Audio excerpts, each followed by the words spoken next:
رمضان کے بابرکت مہینے میں ہمیں اپنے ایمان، صبر اور قربانی کے جذبات کو مضبوط کرنا ہوتا ہے۔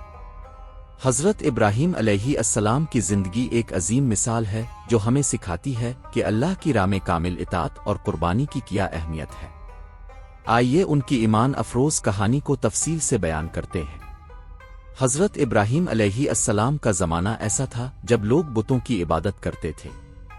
ان کے والد آزر بھی بت تراش تھے اور لوگ بے جان پتھروں کو اپنا معبود سمجھتے تھے۔ مگر حضرت ابراہیم علیہ السلام کا دل مطمئن نہیں تھا۔ وہ ہمیشہ غور و فکر کرتے اور سوچتے کہ یہ مورتیاں بھلا کسی کو کیا نفع نقصان دے سکتی ہے۔ ایک دن انہوں نے آسمان کی طرف دیکھا۔ ایک چمکتا ہوا ستارہ نظر آیا تو سوچا کہ شاید یہ میرا رب ہے، مگر جب وہ ڈوب گیا تو کہنے لگے، ڈوب جانے والا میرا رب نہیں ہو سکتا۔ پھر انہوں نے چمکتا ہوا چاند دیکھا اور پھر سورج، مگر جب وہ بھی ڈوب گئے تو وہ سمجھ گئے کہ میرا رب وہ ہے جو ہمیشہ رہنے والا ہے، جسے کوئی چیز زوال نہیں دے سکتی۔ اسی تلاش میں اللہ تعالیٰ نے انہیں نبوت عطا فرمائی اور وہ سچے دین کی طرف بلانے لگے۔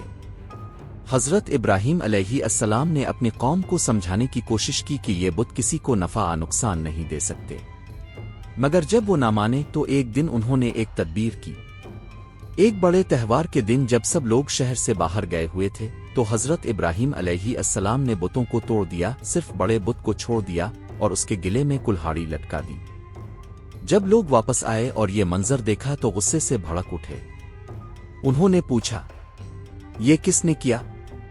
حضرت ابراہیم علیہ السلام نے کہا، یہ کام تو اس بڑے بت نے کیا ہوگا، اسی سے پوچھ لو اگر یہ بول سکتا ہے۔ یہ سن کر لوگ شرمندہ ہو گئے کیونکہ انہیں اندازہ ہو گیا کہ یہ بت بے جان ہے، مگر ضد میں آ کر انہوں نے حضرت ابراہیم علیہ السلام کو آگ میں جلانے کا فیصلہ کیا۔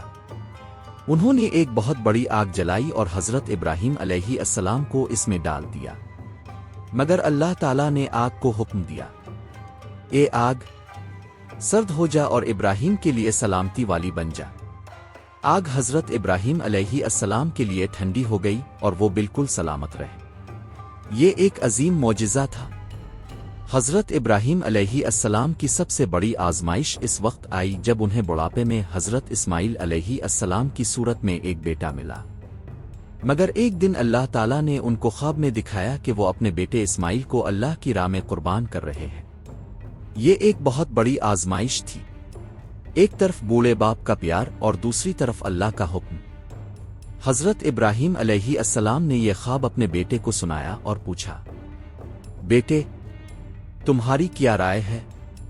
حضرت اسماعیل علیہ السلام نے جواب دیا، ابا جان جو کچھ اللہ نے حکم دیا ہے وہی کریں، انشاءاللہ اب مجھے صبر کرنے والوں میں پائیں گے۔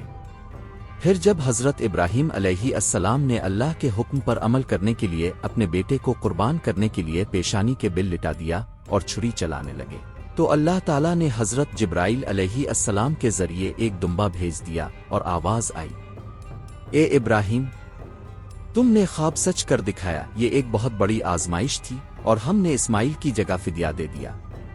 یہ وہ عظیم قربانی تھی جسے اللہ تعالیٰ نے رہتی دنیا تک مسلمانوں کے لیے عبادت کا حصہ بنا دیا۔ اسی قربانی کی یاد میں ہر سال مسلمان عید الاضحیٰ پر جانور قربان کرتے ہیں۔ حضرت ابراہیم علیہ السلام کی زندگی ہمیں صبر، قربانی، اطاعت اور ایمان کی عظیم مثالیں سکھاتی ہے۔ رمضان کے مہینے میں ہمیں ان کے واقعے سے سبق لے کر اپنے ایمان کو مضبوط کرنا چاہیے اور اپنی زندگی کو اللہ کی رضا کے مطابق گزارنے کی کوشش کرنی چاہیے۔